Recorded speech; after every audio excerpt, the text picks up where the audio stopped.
¿Qué tal, queridos amigos? Pues las cosas no van bien.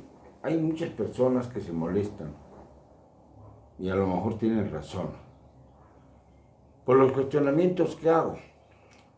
Pero caramba, cuando uno también es víctima de las circunstancias, pues tiene uno que hacer frente común con quienes nos rodean y se quejan conmigo de lo que está pasando. Por ejemplo, anteayer me cortaron la luz. Me dio vergüenza porque yo no sabía que debía un bimestre de retraso. Lo que pasa es que no me había llegado el recibo. Y si no me llega el recibo y estamos en pandemia, pues solamente con las aplicaciones de internet es posible pagar la luz, pero a veces no funcionan tampoco las aplicaciones de internet, se saturan. Y yo creí que pues había sido un descuidado. Pero hoy me encuentro con que en el periódico El Universal se dice que más de 500,000 personas fueron afectadas por cortes de electricidad el mismo día y que obviamente con la mecánica de reinstalación de la electricidad, la Comisión Federal de Electricidad se había llevado 47 millones de pesos. Entonces ya empecé a dudar de que fuera simplemente un corte. Es parte de un plan para atacar a los mexicanos que estamos en casa, para tratar de que nuestro confinamiento sea también productivo para el gobierno. Yo me pregunto, ya sabemos que la crisis que provoca la pandemia es terrible, que nos acercamos ya a la cifra de 20,000 muertos, que ya estamos en 160,000 infectados o más, y que esto comienza a ser grave porque México es el país que encabeza, con los datos oficiales, a los países que más muertes denuncian cada día.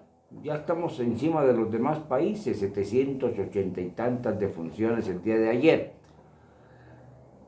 O registradas el día de ayer, como usted quiera, doctor López-Gatell, doctora Lumía, como ustedes quieran.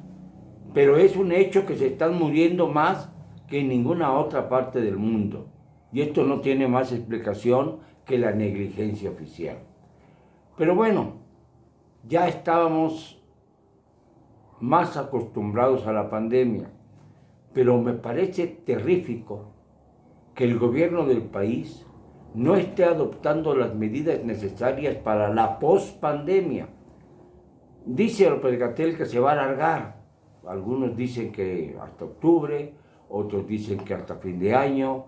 Ya hay pronósticos de que para aplanar de verdad la curva tendremos que llegar al año próximo, quizá 3 años de estar viviendo o conviviendo con la pandemia, no encerrados, pero sí conviviendo con la misma.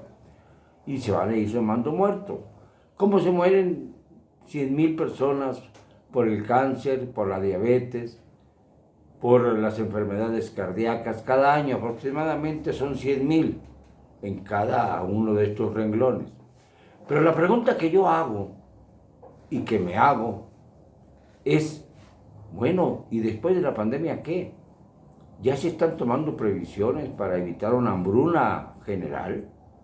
¿Ya se están en este momento tomando las medidas económicas necesarias para que podamos salir al mismo ritmo que los países más afectados? ¿O estamos simplemente esperando los rebrotes con el pretexto de que en China ya hubo tales rebrotes y Beijing, la capital de China, ya fue otra vez llamada al confinamiento? Esto es alarmante, pero más alarmante es la negligencia del gobierno, que prefiere hacer giras como si estuviera en campaña para mostrar el rostro de candidato que siempre ha tenido López Obrador, y no de presidente, aunque le toque en el himno nacional cada vez que se para frente a los militares, y sobre todo porque son los honores de ordenanza. Es el comandante supremo de las Fuerzas Armadas, que tampoco nos satisfacen con sus actuaciones.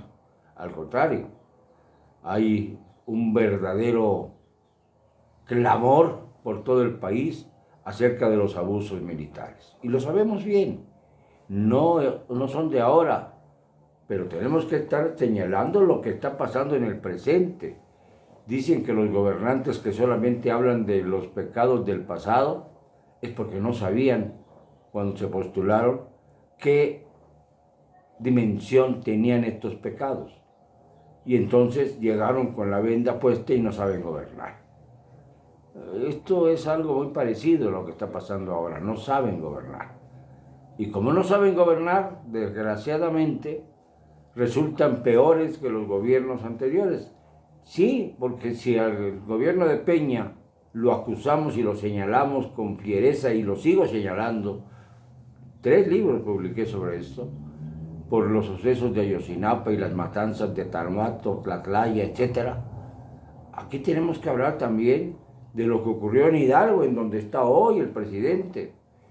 Y a ver si habla de la tragedia de Tlahuelilpan, donde volaron 137 personas al estallar un ducto de Pemex cuando se empeñó en perseguir a los guachicoleros y no metió a la cárcel a ningún guachicolero de cuello blanco. Al contrario, empezó a difamar a los periodistas, entre ellos a mí, y yo le contesté, bueno, haga las auditorías en las gasolineras de Yucatán y de Quintana Roo, donde dice que yo soy dueño de guachicoleos. Y entonces empezamos a hablar, porque los guachicoleros son otros que usurpan mi apellido, unos mentecatos ladrones, y a esos no los toca nada, ni nadie. Les aplaude la ramera de López Obrador. A esos son los que aplaude la ramera de López Obrador. Y lamentablemente estamos todos metidos en este enjuague brutal. Estamos todos metidos porque no hay previsión. En este momento ya tendría que estarse tomando medidas necesarias para afrontar la pospandemia. Es decir, almacenar granos, por ejemplo, almacenar los bienes comestibles más necesarios para que no haya un desabasto general. Fíjense cuando estamos hablando del tema, cuando llegue septiembre y no se hayan tomado las previsiones y el golpe económico sea más brutal, entonces empezarán a buscar pretextos y a guarecerse en las mentiras que todos los días nos dicen. Lo siento, no me van a callar, y lo digo, presidente, cara a cara, con cero cobardía.